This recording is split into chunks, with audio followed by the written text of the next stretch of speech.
Their job is to make them happy when they get off the phone. If it's a support call, what did I do at this moment to make sure that customer's happy enough that they're going to want to do business with me again? We're not focused on that whole picture. So where does the budget go? Where does the emphasis go on where we're going to spend? The point is, if you invest in these CX leaders, you could see the ratings that are out there. There's a good chance that you're going to outperform the stock market. We are in an AI revolution, and Salesforce is helping customers navigate each new wave of AI.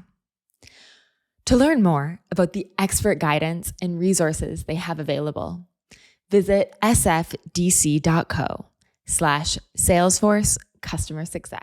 Hello, everyone, and welcome back to Experts of Experience. I'm your host, Lauren Wood. A quick PSA before we get started. If at any point in this episode or other episodes of ours, you think this show is great, please let us know by clicking that follow button. That simple click does wonders for our show and will help us to keep bringing bigger and better CX knowledge to all of you. Well, without further ado, I'm going to introduce our guests. Today, we are speaking to Shep Hyken, a CX expert, speaker, author of 7 books, many of which have become New York Times and Wall Street Journal bestsellers. He's also the host of the podcast Amazing Business Radio, and he's the host of a TV show, Be Amazing or Go Home. As you can tell, Shep has a lot to share when it comes to customer experience. So today we're going to dive into his most useful tips for business leaders looking to make their customer experience a differentiator. Shep, welcome to the show. I am so excited to be here, Lauren. Thank you so much for having me. I'm so excited to talk to you. I've done a little bit of digging. I've listened to some of your work, and you've really been in this space for a very long time. And I want to get into your story. But before I do, you work with many organizations on customer experience. What are some of the most common mistakes that you see companies make that you then go in to help them solve? Wow. Well, the biggest thing I see is, let's just talk about customer service for a moment, because it's part of customer experience. But people say, oh, it's a department, and customer experience is kind of a strategy. And I believe that they are philosophies that need to be embraced by everybody in the organization.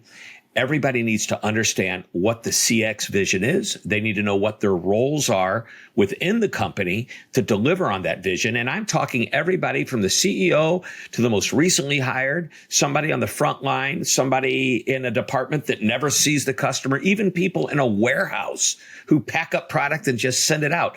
They need to understand their role and how their jobs impact that end user experience. Because if you're not supporting somebody that is directly interacting with the customer, or your strategy isn't involving something that directly interacts with the customer, you're supporting somebody or part of a process that does, or you're behind the scenes, really working on developing a better experience. Everything ties together. And many companies seem to segment this, and many companies seem to focus on just pieces of it, not the entire bit. It really has to be something that everyone's bought into, creating that great customer experience. And I also really align with what you said about it comes from the top as well. And I think I've experienced that in my own work as a CX leader, where I feel like I'm kind of in this silo and no one really cares. They're kind of like, go sales, go marketing. And then when it comes to customer service or customer success, it's kind of the afterthought. And then I've been in organizations where the CEO cares about the customer above all else. And the difference is massive. And I hear it a lot on this show. I don't know. I'd love to hear your thoughts on when you've seen it done really right versus when you see there being an issue. Well, I just wrote an article about, and I'm going to go broader than what's in the article, but essentially a lot of what we're talking about falls into marketing. And people seem to put budgets in different places, and customer service specifically sometimes gets thrown into discretionary expenditure when in the reality, and it should go into the marketing budget. It's important. Same thing with experience. The CXO and the CMO need to be working together, because here's the ultimate thing we want to have happen. Marketing gets people interested in what we do. Sales gets people to buy what we do. Experience, from the very beginning to the very end, gets people to come back to what we do. And if we're not focused on that whole picture, as I mentioned earlier, I think we're missing part of it. So where does the budget go? Where does the emphasis go on where we're going to spend? We're doing all kinds of research. Our research is basically consumer research, understanding what customers think and want. And gosh, I've heard this for maybe 10 or 15 years, that one day customer experience is going to be more important than even the product. And just this year, some of the big like Deloitte's and McKinsey's, I'm not exactly sure which one of them has said it yet, but I think they probably have both said it. But they said, hey, it's finally happened. The product. And think about it. I walk into a mall, and I'm just going to go consumer for a moment. We'll go B2B with an example in a second. But I walk into a mall and I want to buy a pair of jeans. And is that right? A pair of jeans or just a jean? I'm just buying one. This is where English isn't always when it's one. I just thought about that. Okay. But I'm going to buy some jeans. How's that? And so I can go into, if it's a big mall, there might be 20 stores that have jeans, and probably half of them have the same jeans, right? But if I'm in the and that's a lot of choices. So if I happen to go to a store and you do well, I'm going to come back to you, right? Instead of the other 19 stores. Well, in the B2B world, the stakes are even higher, because I may have a product that there may only be 5 competitors versus 105 or even 1,000 competitors in the B2B space. On top of that, I know Salesforce is behind this. How many Salesforces really are there? I have a client that sells huge pieces of equipment. About every 12 to 15 years, these big machines are replaced. Where they make their money, though, is not on the sale of the machine. It's the annual contracts as they pay for maintenance and upkeep and upgrades, et cetera, et cetera. So here's what happens. If I fail, and I'm that company, if I fail to deliver on the service, when it comes time to replace that machine, they're going to think about my experience and service failures. It wasn't a great experience. Let's look at the competitor. And there may only be 3 to 5 people around the world that sell a machine like this. If I lose that business, it's a generational mistake. It's 12 to 15 years before I have a shot at getting back into this company. So we have to the stakes are just higher. We have to be so much more aware of CX as it applies to the B2B world. Your product isn't your only competitive factor. You can have a great product, and if your experience fails to deliver, you risk that customer churning. And like you said, the lifetime value of that customer has now churned because of the experience, even if you had the most amazing product. And so I'd love to ask you, what's the business case for investing in your customer experience? Well, I think part of it depends on what kind of business you're in, but let's take a look at publicly held companies. There's all kinds of findings out there that if you invested in the top companies that focused on the customer experience, and there's lists. You can look at ACSI, the American Customer Satisfaction Index. There's actually lists that come out. What's the name of the there's a group that actually invests, and they have their index. They call it the Simplicity Index. Oh, gosh, their name's on the top of my head, but doesn't matter. The point is, if you invest in these CX leaders, and you could see the ratings that are out there, there's a good chance that you're going to outperform the stock market. Now, in the last couple of years, with this really weird time we're in, you still outperform, just not quite as much. I've written articles like Fred Reichheld, who is the guy that invented NPS with Bain and Company. He has his index where the highest NPS scores. He invests in that index of companies. And he said, we outperform the market by 600%. And think about that. That's a pretty good use case for saying, it doesn't cost, it pays. Yeah. Then why do you think let's talk about customer service for a moment. I mean, this also applies to customer success in some cases, but why do you think these customer experience functions are being considered cost centers? And especially in this economic environment, they're on the chopping block. Like, why is that? Because you're looking at them the wrong way. That's a big mistake. Let's just talk about the customer service. And if you want to call it success, whatever. And when I hear somebody refer to their customer success program, to me, that is somebody that's already bought and they were being proactive in helping them be more successful with their product. We're not responding to a question. That's more in the customer support department. And I also try to get my clients to stop using the word customer service department because it's not the service department, it's the support department. All right. So you asked, the question you asked is, why are these on the chopping block? Why aren't they seeing it? They're seeing it as an expense rather than, like I said, it doesn't cost, it should pay. You have to turn it around. The people who are taking care of your customers, their job is to make them happy when they get off the phone. If it's a support call, what did I do at this moment to make sure that customer is happy enough that they're going to want to do business with me again? Now, that is a great question. You got NPS on what's the likelihood you'd recommend us? Were you satisfied? How about this question? If you had a problem and had to talk to our technical support team again, do you want to use this person or would you rather have somebody else? That's a great question. That's going to tell me a lot about that particular interaction and the way it was handled.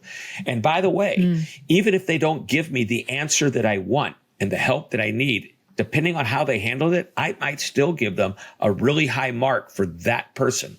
So you can ask several questions based on this interaction, not just the person, but the outcome. Would you want to use this again? And, a lot of people are very concerned about, if I really like the person, I didn't get my question answered, but they were so nice. What kind of a rating am I really going to give them? But at the end of the day, we need to understand that our job in the support world is to make sure the customer comes back, which is why we need to maybe refer to us as the anti-churn department, the revenue generation department, because if we do a great job, the repeat customer, we know it. They buy more, they spend more on every average interaction. And you mentioned lifetime value of the customer. It goes up because if they don't come back, it's over. Mm-hmm. Completely. There were a couple stats that you had shared in a recent annual report that I just wanted to highlight for everyone. Uh-oh, I got to remember them. I'll tell you what they are. 76% of customers will go out of their way to go to a company that has better customer service. Yes. I could not agree with that more. I mean, I'm as someone who works in CX, I'm a hawk for good customer service and bad customer service, but regardless, the consumer feels it. You also said 86% of customers would switch to a competing brand or company if they found out they provided a better customer experience. Yep. This is where competition is not just about the vertical you're in or the business you're in. It's actually that we are looking at other customer experiences and judging you on that experience, which I want to come back to that. And then one last stat I wanted to read. 82% of customers trust a company or brand more if they provide an excellent customer service experience. Right. So who do you want to do business with? Really valuable. Yeah. You want to do business with people you know, you like, and you trust. Okay. So trust is higher when the experience is better. Let's talk about, and I can come back and talk a little bit more about trust, because trust is not something soft. It is actually tangible. And if you take a look at David Horsager, who's like the trust guru, at least I think he is, he's got all kinds of trust reports that come out annually. You'll see the difference between churn, lifetime value goes up, et cetera, if you get the customer to trust you. And as we look at the customer's hierarchy of needs, which is a little model that I put together similar to Maslow's hierarchy of needs, at the bottom line, at the bottom of the base of the pyramid, products are supposed to do what they're supposed to do. And if they don't, nobody's going to buy it, right? But then as you start to go up the pyramid, trust becomes really important. Do I trust this company? Do they do what they say they're going to do? I want an experience that's predictable. I want an experience where I could say they always are knowledgeable when I call. They always help me. When I reach out, they always get back to me. Even if there's a problem, I know they're always going to help me solve it. So that word always kind of ties into the predictability, which is all about trust. And without trust and a consistent experience, you're not going to get loyalty. All right. So let's talk about these other two stats. 76% go out of their way. And what'd you say? 86% of customers would switch. Right. Yeah. So here's the point of those two. Number one, you also said something in all of this that was really important. Our customers don't compare us to direct competition anymore. They compare us to the best experiences they've ever had. If I'm a consumer, I'm going to compare you to all my consumer experiences. If I'm in B2B, guess what? I'm going to compare you to all my consumer experiences. How's that? Because I'm a consumer regardless of who I do and what I do. And if I'm in procurement for a machine company and buying little widgets, I can still say, why can't they be as good as, Amazon or, Apple or one of the other great companies that seem to always hit the top of the list for great experiences? So recognize that, and that your benchmark becomes higher because the customer expects more. Ideally, you don't just want to be as good or better than your competitor. You want to be considered world-class in the class of, these other great companies. You don't need to be recognized because you may not be, as well known as Amazon. But imagine that I say to you in the B2B world, I love doing business with that company. Why? They've got an inside sales rep. That person's been there for 15 years. I hear from them every 3 months. They tell me ahead of time when there's going to be a delay. They are always on top of it. I don't even have to think about it. Wow, what an experience. I wish everybody would be that good. And you could go to Amazon and say, and by the way, if I'm doing a speech and I just say to the audience, hey, somebody raise your hand and tell me what your favorite company to do business with. 8 out of 10 times, if not even more, they're going to say Amazon or Apple, but mostly Amazon. And why? Because they trust Amazon. They know that when the order is placed, they get confirmation. When it's shipped, they get a tracking number. When it arrives, they get a picture of it leaning up against their door. Then they get a picture of the porch pirate stealing the item. No, I'm just kidding about that. But no, but there's all this trust and confidence that's created along with the system. All right. So let's now talk about these other 2 stats. There is a new stat that I have. It's not yet published. But a number of years ago, Vanderbilt University professors Anthony J. Zahorik and Rolly T. Russ did a study. And I was fascinated by this finding. They said I believe it was between 20 and 40% of customers don't come back even if they're satisfied. So for years, I've been saying the reason they don't come back is because they're just satisfied. It wasn't great. It wasn't over the top. But I have come to understand over the years that on a scale of 1 to 5, where 1 is bad and 5 is excellent, 3 is in the middle. 3 is satisfactory. That means you are average. Average means you're okay. How was everything? It was fine. What does fine mean? Fine is like the F-bomb of customer experience. It's a 4-letter word. It starts with F. F stands for fake smile. I is insincere feedback. N is I'm never going to come back, even though I'm smiling and I told you it was fine. And E is it's emotionless, right? So I've talked about this before. It's one of my favorite ideas. Fine. And unless I said, boy, I like your haircut. That is a mighty fine haircut. If I put an adjective in front of it, it's okay. All right. But what do we need to do to get a 5 on a scale of 1 to 5 if 3 is satisfactory? We just need to be a little bit better, but we need to be consistently a little bit better. Once in a while, if a big problem falls in our lap, we get to go crazy and take care of it. Or there's another way of exceeding expectations, and that's just to always meet the expectation. Earlier in our conversation, I said, they're always so knowledgeable. They always get back to me. Always in front of something means there's a consistency and they always are meeting what I want. And by the way, I always finish what's behind that is usually something that's pretty common sense. So now we understand average is not good enough. The reason people were going elsewhere, I surmise, I never really talked to the professors, but satisfactory was just like average. So I decided this year to try to get the answer. And what I found is 20 some odd percent who had that satisfactory experience are not likely. Well, basically the likelihood of them coming back is much reduced. Now, when you add to that, the 2 stats that you said, that 87% would go somewhere if they knew it was better. If all you do is offer average, nobody's complaining about fine. They just move on. That's why that stat's important. And I'm willing to go out of my way a little bit further, maybe a little extra effort 70 some odd percent. You mentioned, I think you said 76%. Is that right? I can't remember all 76, yeah. 76, yeah. The 76% will go out of their way. I might drive an extra mile. I might spend a little bit of extra time. I might be willing to wait an extra day or two for the product to come in, depending upon the shipping. So keep these stats in mind. They become real important when you start to make decisions about investing, to your point earlier in our conversation, investing in the initiative that you have in customer service and experience. Yeah. Thank you for outlining all of that. What are some things that... That's a long answer. I'm sorry. It's a long answer, but I'm here for it because I think these types of statistics really help business leaders to see the importance. And if there's anything to take away from this episode, it is the importance of customer experience and how that is your competitive advantage. I'd love to understand from you, what are a couple of things, like let's say the top 3 actions, if you can, that a business should be doing in order to move from a 3 to a 5?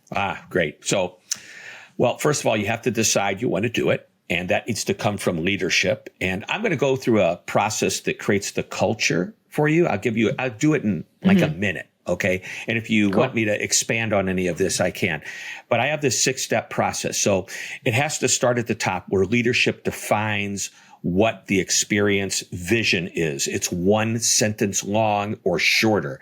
The Ritz-Carlton, we're ladies and gentlemen serving ladies and gentlemen, is a great vision statement, and everybody who works there knows it, and it drives them. Number 2, communicate it often. This isn't a flavor of the month or the year for the theme. It is all the time. Most likely this vision statement is found in your mission and values already. We just need to pull it out and make it a single standalone statement. Number 3, everybody gets trained. Earlier, I told you everybody needs to know their responsibility and role and how they impact the experience. So everybody needs to be trained on how to deliver, regardless of what they do, on this experience vision. Number 4 is leaders have to be role models. You can't treat, especially people who are on the front line, you can't treat them one way and expect them to then talk to customers and treat them differently. But same thing with people behind the scenes. If you beat up people behind the scenes verbally and mentally, how do you expect them to do their best? Number 5, the leaders, and I really want to go toward the top, is they need to defend the culture. If you're creating this culture and you see a department, a person, a country out of alignment with what your vision is, you need to go in and to defend it and make sure you bring people back to it. And finally, number 6, celebrate it when it works. If it's working well, let people know they're doing a great job. Mm-hmm. Great advice. And you just took us into a topic that I absolutely love, which is culture and how the employee experience is so connected to the customer experience. I know that you speak about this often. I'd love to hear your opinion of what that connection really is, the employee experience and the customer experience. As you've probably heard, many of the guests on Experts of Experience talk about using Salesforce to build great customer experiences. Are you using Salesforce? If not, take a look at the world's #1 AI CRM and how it can help you build stronger customer relationships by visiting sfdc.co/Salesforce customer success. My favorite thing to say is what's happening on the inside is felt on the outside. So whatever that employee experience is, you can't expect the customer experience to be really much different than that. And I mentioned, how you treat somebody internally is, treat somebody one way. I think the best way to think of it is I call it the employee golden rule. Do unto your employees as you want done unto your customers, if not even a little bit better, so they can really get the point of what it's all about. Yeah. I think that's important. Empower them to do their jobs. And you asked I have another thought to that whole, yes. And this is really brand new material for me that I've been working on. And that is understanding that maybe the employee experience isn't really where it starts. It might start in the hiring process, the applicant experience. If you go to work at Disney, you're going to eventually, you do things online. They tell you a little bit about what the role is you'll be applying for or what you might be getting. They try to teach you a little bit about the culture. If you make the grade and can get into a live interview, you go to the casting center. That's what they call it, because they're putting on the show for the guests. So you're going to the casting center, and when you go to open the door, it's a replica of is it Snow White or Alice in Wonderland doorknob? I think it's Alice in Wonderland, the big doorknob. So you're immediately being brought into their culture. While you're waiting for your interview, you're watching videos about what you're going to be doing. Their goal is to get you to understand who they are and what you're getting into, or to let you disqualify yourself. I don't think I want any part of this. This is not where I want to be. So it's a great way they're bringing people in. And then, of course, the applicant experience. How do you treat them as they're getting hired? Are you getting them excited about the job? And then I go a step further. Some of these larger companies, and some of these people are my clients, and we talked about this. Like in Amazon, if you have thousands of jobs you're hiring for, you have tens of thousands of applicants. I'm going to bet most of those applicants are your customers. So if you don't handle the application and potential hiring of this person, if you have to turn them down, are you doing it in such a way that would still keep them as a customer? So consider that. Totally. Yeah. I love that you were bringing this up, because I always think about the employee experience as like, I would like to look at the employee experience like the employee journey, just as we do with the customer journey. And we look at the initial moment of introduction throughout the entire life cycle of the customer. We need to do that with the employee as well. And it starts with that application experience. And I've seen this so many times where that, the job hiring process, companies are, really busy. They're doing a lot. That's just it's kind of an afterthought. They just need butts and seats, and they need to onboard them and get them going. But by the time the person is now facing the customer, or even by the time that new hire is just in their onboarding, they either feel really excited about it, or they feel like they have kind of lost some trust with the company because of the way the applicant experience has gone. And I think it's so important that we do really look at the employee experience with the same critical eye as we would our customer experience, because those two things just do go hand in hand. Yeah, you want your employees to be ambassadors for your company. Yeah. And you don't do that by treating them the wrong way from the very, very beginning, which is when they're considering working for you. Yeah. I see a lot of people posting on LinkedIn right now how hard it has been searching for jobs in the past year. And so many people are writing about how recruiters are not getting back to them. They are being ghosted.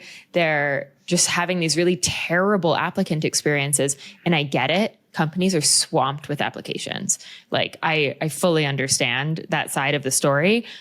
But at the same time, I think we can be doing better to create that ambassadorship of people who are saying, hey, I want to dedicate my life for the foreseeable future to your company. That's a really big thing. If someone's applying for a job at your company, it says a lot. And so I do think we need to, keep them as customers and have those people still be ambassadors. They've looked into your company. They know a lot about it. They can speak to it. So let's give them some respect. Yeah. So two things there. Number one, I think communication is so important. And I'll give you a very generic example of this. I'm sitting on an airplane and the pilot comes on and says, we have a mechanical difficulty. Everybody, but here's what I'm going to do for you. Every 10 minutes, I'm going to come back on. I promise. I'm going to tell you what we're doing and what the status is.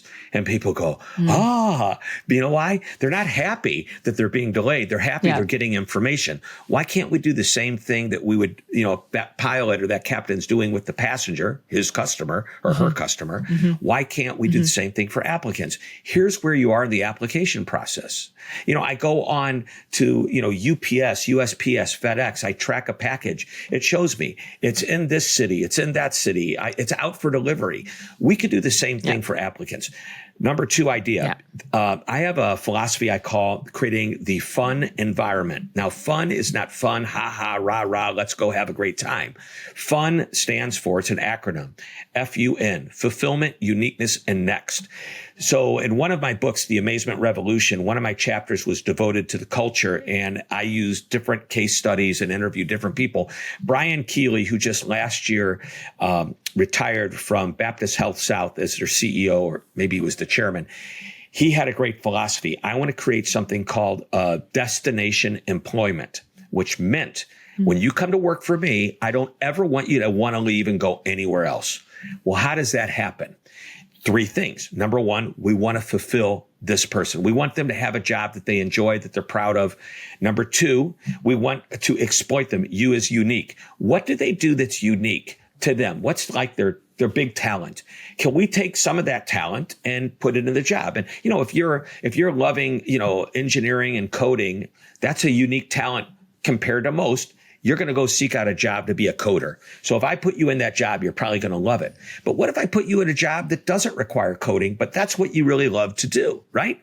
Well, I've got an idea. This is what Google does. They let their engineers who aren't doing what they love to do choose a project they love to do and spend a small portion of the week working on that project. And this does wonders for their fulfillment because you're exploiting them for their unique talent. Maybe it's a language that somebody speaks. And you know what? We have a customer that speaks that language. Would you please talk to them because we can't? And all of a sudden, this person just lights up. All right. So that's fulfillment, uniqueness. And then N stands for next. What are we doing to get our employees excited about what's happening in our organization? What's next? Is it a new release of a software package? Is it a new branch that we're going to build? Is it a new extension on a building? Is everybody getting I don't know, whatever, an upgrade in their offices because we're moving. What gets people excited? Maybe people just love their job so much they can't wait for the next day, which is a wonderful place for somebody to be. Mm-hmm. Completely. And also just to underscore what you just shared is having fun. If you have fun at work, we kind of have 2 choices. We can either go to work and just slog all day and then can't wait to leave so we can go home and finally enjoy ourselves, or we can go to work and enjoy ourselves. And I think it's 100% the responsibility of the leaders to make sure that we have a fun environment, that we mix things up a little bit, that we, instead of just going into a boardroom and being like, here's what we're going to do today, maybe we can make that a little bit more enjoyable. Ask different employees for stories or come up with a game. I just read a really, really amazing book called The 15 Commitments of Conscious Leadership. And By who? I am forgetting the name. There is a Don't worry, I'm going to look it up. Company around it. Okay, look it up. 15 Commitments of Conscious Leadership. I highly suggest every leader read it. And one of the commitments is to have fun at work. And they give you some examples of things to do. Like, for example, if someone's sharing a business report of, what happened this quarter, can you give them a character to act out as they do it? Can you make that a bit more exciting and actually drive more engagement in the process? So, I think there's a lot of different things we can do, including all of which you just shared, in how we can make work more enjoyable. And then employees will pass that on to the customer. I think we've all had experiences where we call a customer service hotline and someone answers the phone who does not want to talk to you. They don't care. They don't want to help you solve your problem. They're just there to do their job so that they can leave. And then on the flip side, I'm sure we've all had experiences where we had a lovely conversation and spoke to someone who was incredibly helpful. And we left that conversation with a smile on our face. Yeah. Which one do we want to have? Yeah, it's the culture. And by the way, before our office went total remote, by the way, I still work in an office. I happen today to be working from home. So you get to see what my man cave, band cave looks like. But before that, when we went remote, it was really weird because we had fun at work. We would have lunches every week or so where we all got together as a team. So I appointed somebody as the HR manager. Now, most people think that's human resource. I referred to that person as the humor resource manager, HUMOR. Yes. And every day during COVID, when we were away, we would have 3 meetings: opening meeting, midday meeting, end of day meeting, where we all got together. And the midday meeting was usually over lunch. We all got together, and this person was responsible either for herself or one of us on the team finding a video on YouTube that would make us laugh. And that was our humor resource manager. And it was so much fun. But I am tired of her cat videos because that seemed to be a theme. I love cats, but just not that much. I would probably be eating it up. So whenever I'm having a bad day, I'm like, I'm just going to watch some cat videos because that'll solve my problems. I did something similar with a remote team where I had a happiness committee, and we had 3 employees who were in charge of, they had a budget and they were in charge of making sure that the team was happy. And I treated it like a typical project where I would say, here's the outcome I want. You go, you brainstorm, you think about what it is you need. What's the plan that you're going to put in place? And they came back and gave me so many amazing ideas. Like, we would share on Slack every Monday, we would like answer a question. So she would be like, Britney Spears or Christina Aguilera, or like, which one did you like? Or like on Wednesdays, we would share a photo of our favorite vacation, or, you know, prom photo or something. And so it was just like, and there were so many more things. I could spend a whole episode talking about what the happiness committee came up with. But the point was that they had so much fulfillment in coming up with the ideas. The team was so excited that these were things that they actually wanted to be doing and talking about. And we all just had a better time. And our team had the highest employee engagement score out of a 1,400 person company. Wow. So it went pretty far. Anyways, I'm thinking moving to myself, on. I wanted to, go ahead. I'm thinking happy wife, happy life, happy man. That's the plan. Happy team. That's I don't know. Let's find a word to rhyme with team that ties in all. Happy employee, happy, I don't know. But that's what we want. Think about, we spend at least a third, if not more, of our days at work. And I mean, I know I love to work. So to me, I've been retired for years because I believe retirement is doing what you love. And I love everything I've been doing, other than some of the paperwork, I will admit. But most of it is wonderful. Not everybody feels the same way I do. But if we're going to have them here, let's make sure that, you know, they're happy and they're fulfilled and that they don't want to go anywhere else. And wouldn't it be nice to have a pipeline of applicants waiting for somebody to retire before, you know, so that they can come in? That's the place that we want to be. And if we're doing that internally, you're going to see outside results with the customer. You can go to glassdoor.com and you can check out the highest rated companies to work for. And then you can go over to all of the different places like ACSI I mentioned earlier that will give you stats on the best companies to do business with. There's no coincidence that they're kind of neck and neck as far as best companies, best places to work. A lot of them are on the same list. This doesn't rhyme, but happy employee, happy bank account, I think you could also say. For both sides, okay, because, you know, there are employees, and I say this, that it's not about paying them a lot of money. It's creating fulfillment where the money isn't as important, because we all know, if you look at all the stats, people don't always leave for money. As a matter of fact, money's pretty far down on the list. They leave because, just like in the customer experience stats, they think there's going to be something better. Maybe their manager is a problem, so they would love to find a different manager to work for, even though they work for a company they might like. So they're leaving because of people and experiences, not because of money.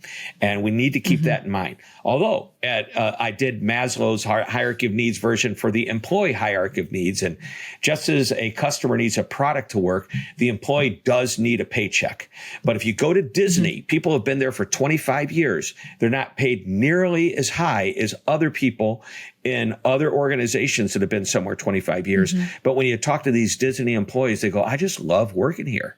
I'm not going to go anywhere else. Yeah. Totally. And it's one of the most highly recognized companies in the world. Yeah. So there's something to say about that.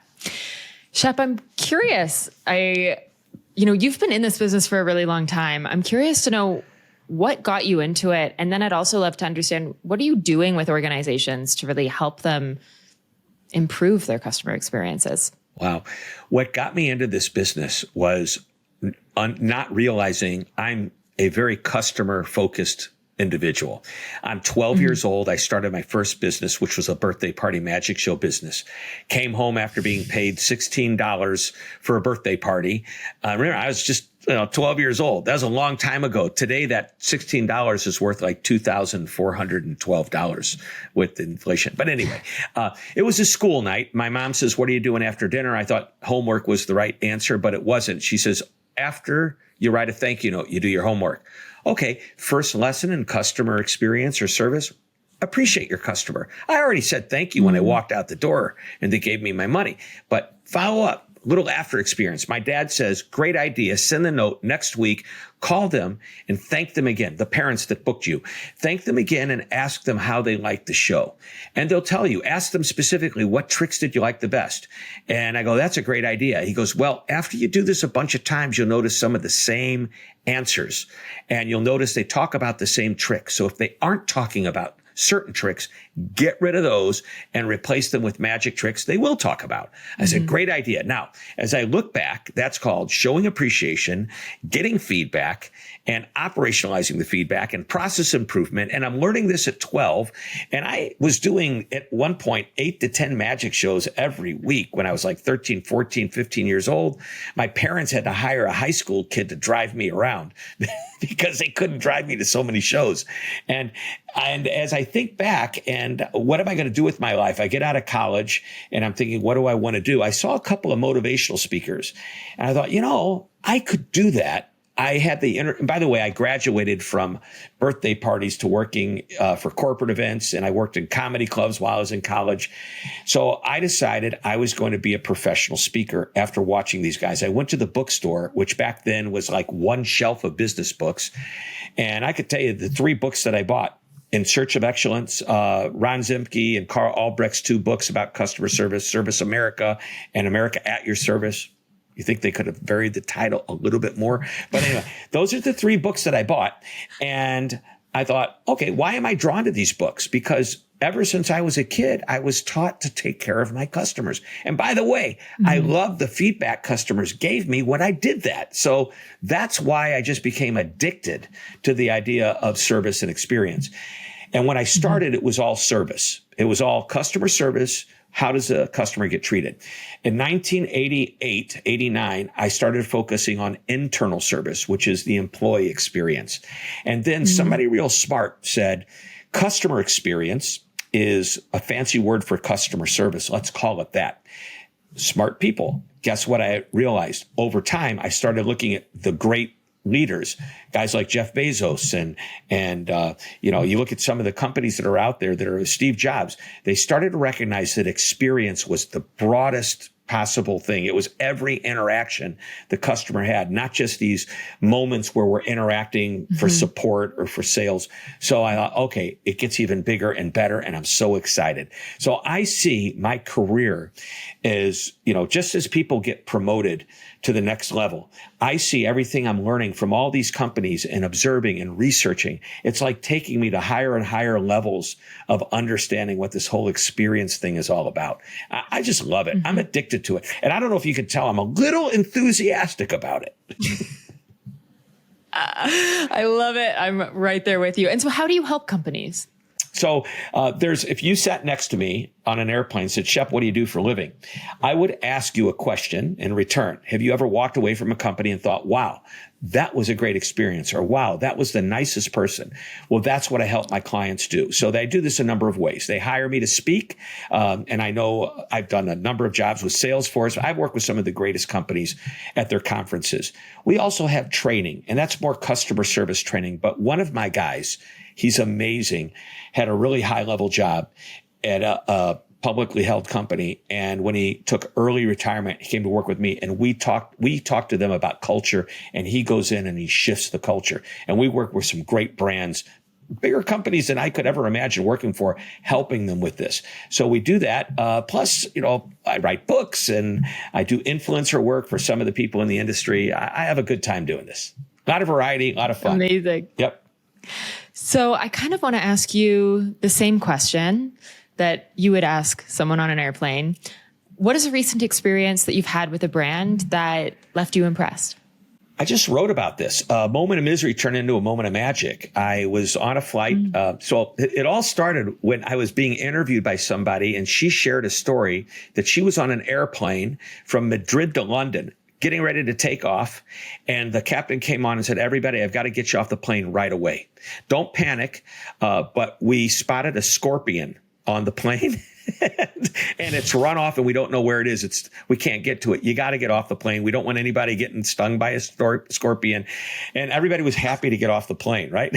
and they switched them to a new plane. It took a few hours, but they got them all taken care of. And then I responded, well, you won't believe what happened to me just last night. I was flying home and we took a mechanical delay. Captain comes on and says, we're really sorry, mechanical delay. And the example I gave you where every few minutes they came back, about every 15 minutes he came back on. He said he'd keep us up to date. He finally took us off the plane. He said, I don't think this is going to get fixed anytime soon. We're about 90 minutes into the delay. Let's all get off the plane, but don't leave the boarding area. I'm going to come out in a few moments. Well, he didn't come out, but another captain who was actually a passenger on the plane still worked. I won't tell you the name of the airline, but their initials are AA for Anonymous Airlines or American Airlines. But no, American Airlines. They handled this so well. And people, they didn't seem all that disappointed that there was a delay, which there were a few people that said, oh, I'm going to miss a connection or whatever. And they were getting taken care of. But we all walked off and this captain came out and said, I just talked to the captain. I told him to stay down there and keep talking to maintenance. Let me tell you what's going on. And he says, we are going to get a new airplane. This is how it's. And when he was done, the people in the gate area, they gave him applause. And it wasn't like he was that funny or he told, but he was so honest and forthright. And back to the whole thing we talked about at the beginning, trust. And as a result, I looked at the person next to me. I go, look at that, a standing ovation. Well, of course, they were all standing around. Okay. But I joke about that. But then there were 4 people on the team that were helping the customers that were having problems. One of them was somebody that was helping me. I'm lucky enough to have that concierge key status on American Airlines, which is a really high level where they really go out of their way to take care of you. Well, after she took care of me and told me what was going on and said she'd be happy to give me a ride to the next gate, which I didn't need, but she started helping people that weren't concierge key people. She was helping her colleagues take care of the last 2 or 3 customers or passengers. And I thought to myself, there's 3 things happening here. Number 1 is the open communication. May not be what we want to hear, but you're telling us what we need to hear. And if it's not good news, it's like a Band-Aid. Rip it off fast. Give us the information. Number 2, there was transparency. The captain and his team were very transparent in making us understand what was going on. And number 3, as I looked at the team at American Airlines, including Tracy, who was helping me from Concierge Key, I recognized they get it. It's a team sport. Everybody's helping everybody make sure that these last few passengers are taken care of. I think that's a pretty good formula for success. 100%. So I always say we don't want our customers to wonder what's happening. Because when people start to wonder, then they start to go down the black hole rabbit hole of everything's bad. This isn't going well. Oh no.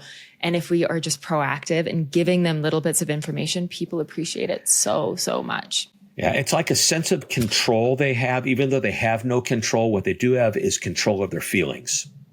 100%. One last question for you. I think you've already given us a lot of this, but I ask this to every guest. What is one piece of advice that you think every customer experience leader should hear? So easy. Make it the culture.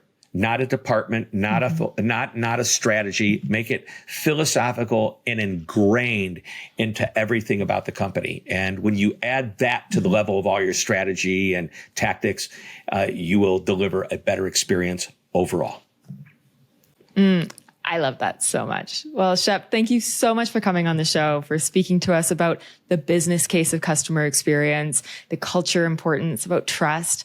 I've really loved this conversation, and I hope all of our listeners do as well.